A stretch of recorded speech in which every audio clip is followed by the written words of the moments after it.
ज्ञान गंगा गीता दर्शन। पूर्व प्रसंग में आप श्रवण कर रहे थे, अन्य जो साधक हैं वह महापुरुषों के द्वारा, महापुरुषों के कथनानुसार उपासना करने से भगवत तत्व को प्राप्त होते हैं, भगवत प्राप्ति करते हैं। आज के प्रसंग में आप श्रवण करेंगे गीता दर्शन अध्याय 13 श्लोक 26। क्षेत्र और क्षेत्रज्ञ के संयोग से चराचर प्राणियों की उत्पत्ति का कथन। यावत् संजायते किंचित सत्वम स्थावर जंगमम क्षेत्र क्षेत्रज्ञ संयोगात् तद्विद्धि भर्तर्षभः। भगवान श्री कृष्ण कहते हैं, हे अर्जुन,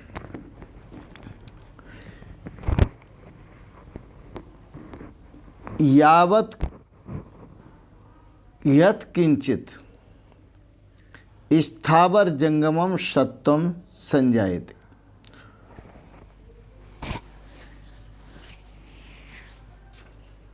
यावन मात्र चर अचर जड़ चेतन जो कुछ भी है, जितने भी स्थावर जंगम हैं, जड़ चेतन आदि जीव और ये संसार है, वह सभी प्राणी उत्पन्न होते हैं। किससे उत्पन्न होते हैं?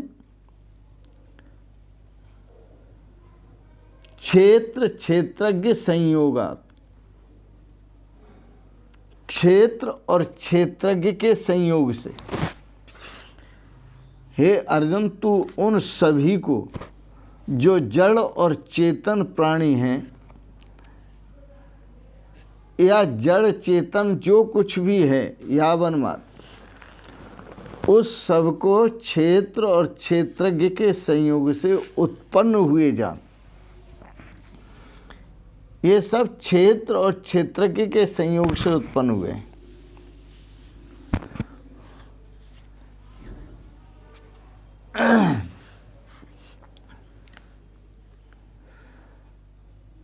भगवान श्री कृष्ण ने जो कहा उसे भी तत्व से समझें। यहाँ क्षेत्र नाम प्रकृति का और क्षेत्रज्ञ नाम परमात्मा का है। जो क्षेत्र है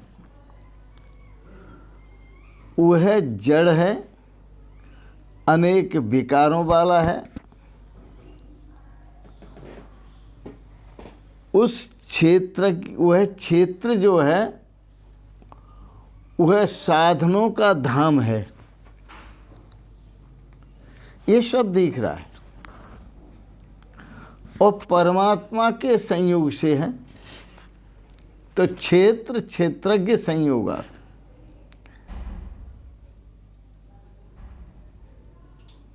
यह शरीर जड़ है, परमात्मा चेतन है। शरीर क्षेत्र है, परमात्मा क्षेत्रज्ञ है। तत्संयोगात्, उनके संयोग से ही यह समस्त सृष्टि उत्पन्न हुई है। अणु बृहत् कृश स्थूलो यो यो भावः प्रसिद्ध्यति। जिसको आप अणु कह दो, कण कह दो, परमाणु कह दो, दुबला कह दो, पतला कह दो, स्थूल कह दो, यो यो भावः, जो जो भाव सिद्ध हो रहा है आपके देखने में आ रहा है, सर्वो अप्य उभय संयुक्तः। ये सभी भाव जो हैं वो दोनों के संयोग से दिखाई दे रहे हैं। दोनों के संयोग से, क्षेत्र और क्षेत्रज्ञ के संयोग से। प्रकृत्या पुरुषेण च, वेद में, भागवत में, श्रीमद् भागवत में कहा प्रकृत्या पुरुषेण च, प्रकृति के द्वारा और पुरुष के संयोग से, प्रकृति के और पुरुष के संयोग से दिखाई दे रहे हैं सर। फिर बताऊं आपको कि जो भी कण, अणु, परमाणु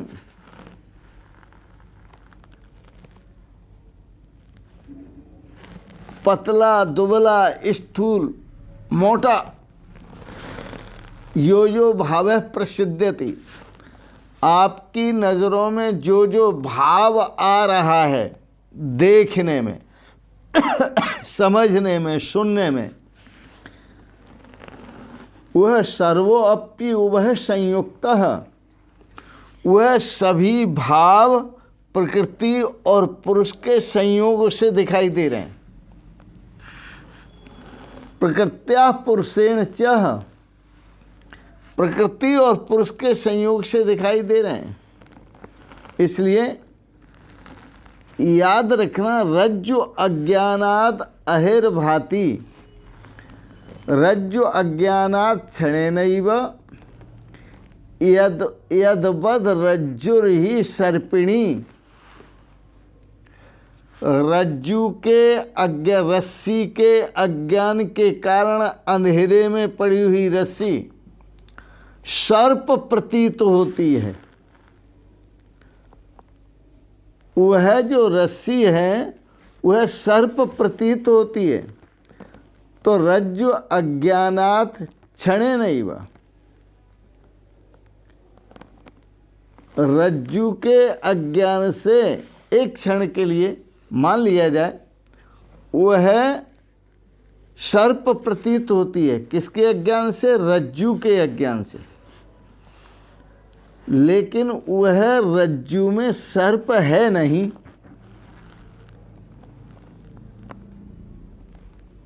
प्रकाश करके देखा जाए तो वहाँ रस्सी ही है जो अंधेरे में सर्प प्रतीत होती थी। तो रज्जु के, रस्सी के अज्ञान से रस्सी ही सर्प प्रतीत होती है, और सीपी के अज्ञान से सीपी ही चांदी प्रतीत होती है।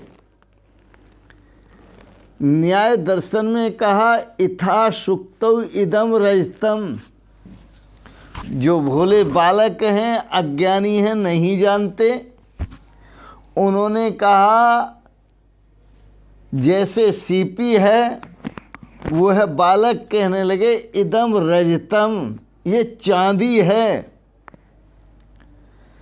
तो बुजुर्गों ने कहा, महापुरुषों ने कहा रजतम इव न तो रजतम, यह चांदी की तरह है पर चांदी नहीं है। तो रज्जु अंधेरे में सर्प की तरह है पर सर्प नहीं है। वैसे ही अज्ञान कल्पित क्षेत्र और क्षेत्रज्ञ का जो संयोग है वह भी अज्ञान कल्पित है। क्षेत्र और क्षेत्रज्ञ का जो संयोग है वह भी अज्ञान कल्पित है, क्योंकि क्षेत्र सगुण है, क्षेत्र साकार है। क्षेत्र खेत, शरीर, प्रकृति साकार है, क्षेत्र साकार है, विकारी है, नाशवान है, जड़ है, दृश्य है। और जो क्षेत्रज्ञ है वह क्षेत्रज्ञ निर्गुण है, निराकार है, निर्गुण है, निराकार है, चेतन है और सर्व का दृष्टा है, सर्व का साक्षी है। जो क्षेत्रज्ञ है, निर्गुण है, निराकार है, अव्यक्त है, व्यापक है, अविनाशी है, सर्व का दृष्टा है, शुद्ध स्वरूप है, बोध स्वरूप है, आनंद स्वरूप है, सच्चिदानंद स्वरूप है। कौन? क्षेत्रज्ञ। और सर्व का दृष्टा है। तो इस प्रकार विवेकी पुरुषों को क्षेत्र और क्षेत्रज्ञ का जो अंतर है वह समझकर और विवेक और वैराग्य साधन चतुष्टय समदम आदि, विवेक वैराग्य साधन चतुष्टय सम दम उपरति तितिक्षा श्रद्धा समाधान आदि से युक्त होकर, विवेक से युक्त होकर, वैराग्य से युक्त होकर, भक्ति से युक्त होकर और साधन चतुष्टय समदम उपरति तितिक्षा श्रद्धा समाधान आदि से युक्त होकर अपने असंगत्व, जो मैं स्वयं असंग स्वरूप हूँ, अपने असंग स्वरूप को, अपने निर्विकार स्वरूप को, अपने अविनाशी स्वरूप को और अपने अमृत स्वरूप को, आनंद स्वरूप को, सच्चिदानंद स्वरूप को समझना चाहिए और इस देह अध्यास को दूर करने का अभ्यास करना चाहिए। विवेक से, वैराग्य से, सत्संपत्ति से, मुमुक्षुता से, ये साधन चतुष्टय हैं। इनको विस्तार से समझना चाहिए और जीवन में इनको उतारना चाहिए और उतार करके देह अध्यास अलग करना चाहिए।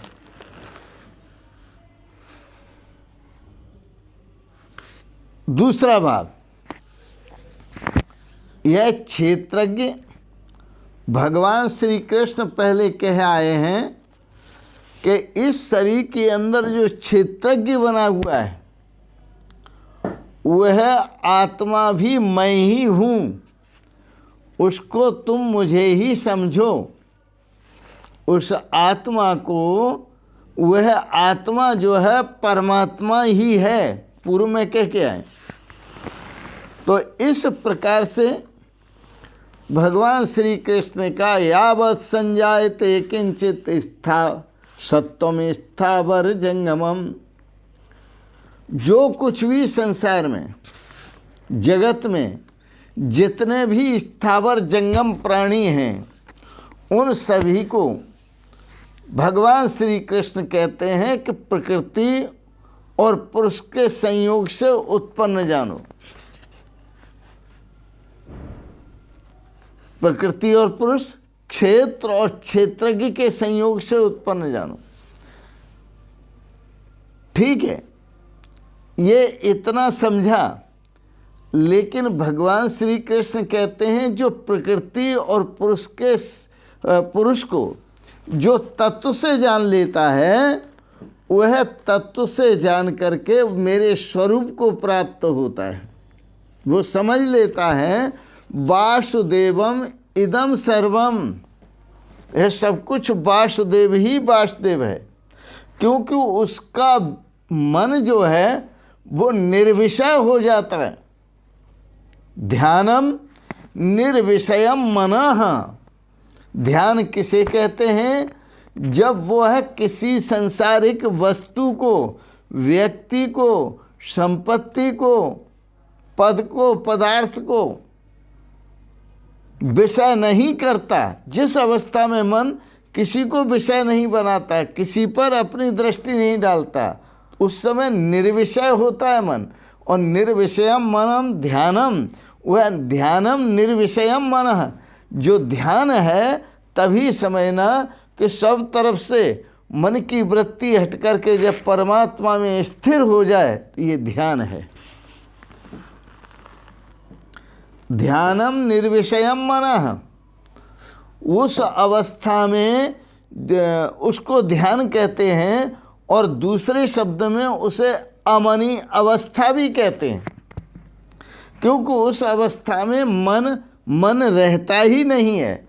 जब मन होता है तब परमात्मा स्वरूप दिखाई नहीं देता, और जब मन अमन हो जाता है तभी परमात्मा स्वरूप का साक्षात्कार होता है। तो भगवान श्री कृष्ण जो कहते हैं उसे भी समझें। और भगवान ने कहा जो क्षेत्र के और क्षेत्र के स्वरूप को और क्षेत्रज्ञ के स्वरूप को तत्व से जानता है, प्रकृति के स्वरूप को और पुरुष के स्वरूप को जो तत्व से जानता है, मम भावायोपपद्यते, भगवान श्री कृष्ण ने कहा वो मेरे स्वरूप को प्राप्त होता है। तो आप प्रकृति और पुरुष को तत्व से जानें, आप क्षेत्र को क्षेत्रज्ञ को तत्व से जानें। इसी में श्रेय है, इसी में कल्याण है और इसी में अपना उद्धार है। बड़ा सुंदर है। थोड़ा सा सावधान करूँ आपको। अभेद दर्शनम ज्ञानम, ज्ञान किसे कहते हैं? अभेद दर्शन को ही ज्ञान कहते हैं। प्रकृति और पुरुष, प्रकृति है ही नहीं, केवल पुरुष ही पुरुष है। कल उदाहरण दिया था मैंने, सोने से बने हुए जितने आभूषण हैं उन सब के नाम रूप अलग दिखाई देते हैं, लेकिन वो सब आभूषण हैं क्या? सोना ही तो है। मिट्टी से बने हुए जितने भी बर्तन हैं, घट आदि, वह नाम और रूप की दृष्टि से अलग अलग दिखाई देते हैं, लेकिन वस्तु से सब मिट्टी का ही तो स्वरूप है। इसी प्रकार से जो यह प्रकृति के साथ त्रिगुणात्मक ये समस्त विश्व ब्रह्मांड है, वह परमात्मा से उत्पन्न हुआ है, तो वह परमात्मा से भिन्न नहीं हो सकता। और परमात्मा सबका कारण है, तो ये कार्य कारण के बिना नहीं हो सकता। कारण अभावात कार्यम न अस्ति, कारण के अभाव में कार्य होता ही नहीं है, इसलिए सब परमात्मा का स्वरूप है। और अभेद दर्शनम ज्ञानम, इस तरह अभेद का दर्शन मतलब एक तत्व का दर्शन, प्रकृति और पुरुष को तत्व से जानकर, क्षेत्र और क्षेत्रज्ञ को तत्व से जानकर ज्ञानी जन अपने श्रेय को प्राप्त करते हैं। अद्वैतम परमार्थतः, वस्तुतः तो अद्वैत ही है। घट नामना इथा पृथ्वी, पट नामना ही तंतवः, जगन नामना चिदाभाति, सर्वम ब्रह्म ही व केवलम। घट नाम से पृथ्वी ही कही जाती है और पट नाम से सूती ही कहा जाता है। इसी प्रकार से जगन नामना चिदाभाति और जगत नाम से चेतन परमात्मा ही कहा जाता है। जगन नामना चिदाभाति, सर्वम ब्रह्म ही व केवलम, वस्तुतः सब ब्रह्म ही ब्रह्म है। ब्रह्मैवेदम सर्वम, एकमेवाद्वयम ब्रह्म नेह नाना अस्ति किंचन। यहाँ एक अद्वितीय ब्रह्म परमात्मा ही है, यहाँ नानत्व तो कुछ भी नहीं है।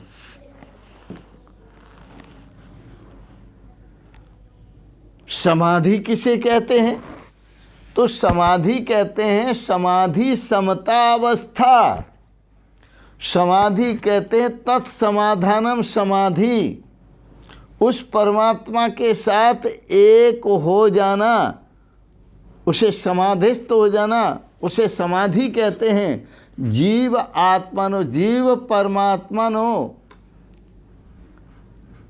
समाधि समता अवस्था, जीव आत्म परमात्मनो।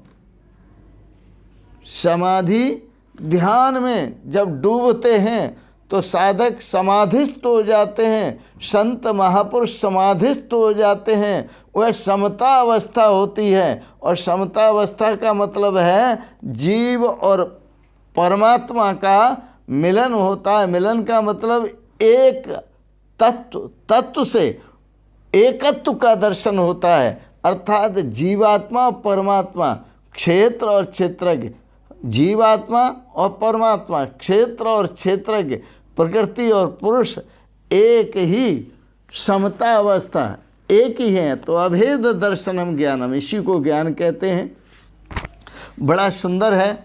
भगवान श्री कृष्ण ने आपको बड़े प्रेम से कहा, यावत् संजायते यत् किंचित, यावत् संजायते यत् किंचित स्थावर जंगमम क्षेत्र क्षेत्रज्ञ संयोगा तद्विद्धि भरतर्षभ। जो कुछ भी है सब भगवान के और प्रकृति के संयोग से हुआ है, परमात्मा के प्रकृति के संयोग से। वहाँ ऐसा कहा है संयोग से, वस्तुतः जो स्वरूप है यह प्रकृति का स्वरूप, यह भी परमात्मा है। नहीं तो गीता दर्शन में भी नहीं कहते वासुदेवम इदम सर्वम, रामचरितमानस में भी नहीं कहते जड़ चेतन जग जीव जत सकल राममय जान, बंदों सबके पद कमल सदा जो ऋजुगपान। इन शब्दों के साथ ही गीता दर्शन पर आपने भाव विचार श्रवण किए, इसके लिए बहुत बहुत अनुग्रहित हैं। आपको अच्छे लगे इनको सब्सक्राइब करें, लाइक करें, शेयर करें। इन शब्दों के साथ ही मैं आप सभी के परम पवित्र पावन श्री चरण कमलों में प्रणाम करते हुए आपके भावों का स्वागत करते हुए ओम शिवोहम शिवोहम शिवोहम।